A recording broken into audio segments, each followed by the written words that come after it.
அந்த மாதிரி பெண் மலரும் இருக்கு, ஆண் மலரும் இருக்கு. இப்ப இதுல வந்து பாத்தீங்கன்னா இந்த பப்பாளி இலை மலரை பாருங்க. இது வந்து என்னது, ஒரு பால் மலர்னு பேரு. இந்த பப்பாளிக்கு வந்து என்னன்னு பேரு, அதே போல இந்த ரோஜா இருக்கு பாருங்க. இந்த ரோஜாவுக்கு என்ன பேரு, மலர்கள் அப்படின்னு பேரு. இப்ப இந்த மலர்கள்ல ஒரு பாகமா தெரிஞ்சுக்கிட்டீங்க.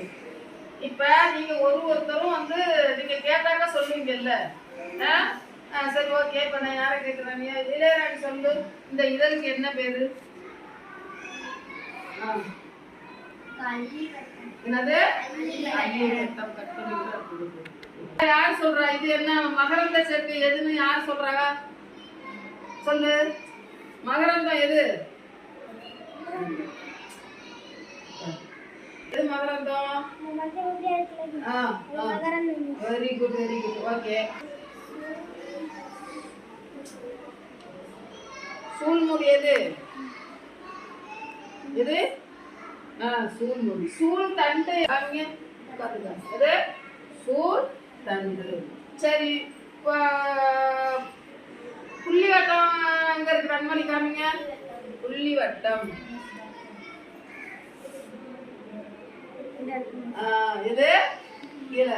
Very good, very good. சரி, ஓகே. சூலகம் சொன்னீங்களா? சூலகம் எங்க இருக்கு?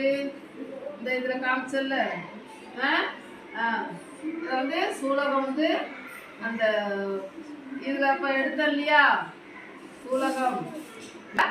சூலகம் இது போல ஒவ்வொன்றும் ஒரு வந்து அந்த மலர்கள்னு பொதுவா இருந்தாலும் இந்த செம்பருத்தில அந்த செம்பருத்தி பூன்னு சொல்றோம். அந்த செம்பருத்தி பூல ஒரு பிரிவுக்கும் ஒண்ணு. இலைன்னா அதுக்கு என்னது பேரு? இதழ். இதழ்னா இதுக்கு என்ன பேரு? அல்லி வட்டம், புள்ளி வட்டம். அதே மாதிரி பாத்தீங்கன்னா வந்து சூலகம், சூழ் மூடி, சூழ் தண்டு. உங்களுக்கு அந்த சூழ் தண்டுல போய் இந்த இதை கூட எடுத்து தனியா பிரிச்சு காமிச்சா இல்லையா?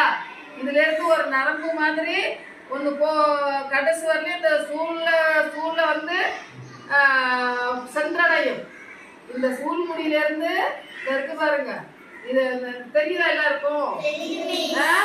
இதுதான் அந்த வந்து கடைசி வரையிலும் இந்த சூழ்முடிய சென்றடைகிற சூலகம், சூழ்தண்டு அப்படிங்கிறது. நாளைக்கு வந்து நாம இதுல எப்படி மகரந்த சேர்க்கை அப்படிங்கிறத பார்க்கணும். இப்ப எல்லாரும் அந்த செடியில பத்தி நல்லா தெரிஞ்சுக்கிட்டீங்களா? பாருங்க, இதுல என்ன போட்டிருக்கு? பூ மேல என்ன உட்கார்ந்துருக்கு? உட்கார்ந்துருக்கு. இது வந்து எப்படி மகரந்த சேர்க்கைங்கிறது எதை வந்து எப்படிங்கிறத அடுத்த நாளைக்கு பார்ப்போம்.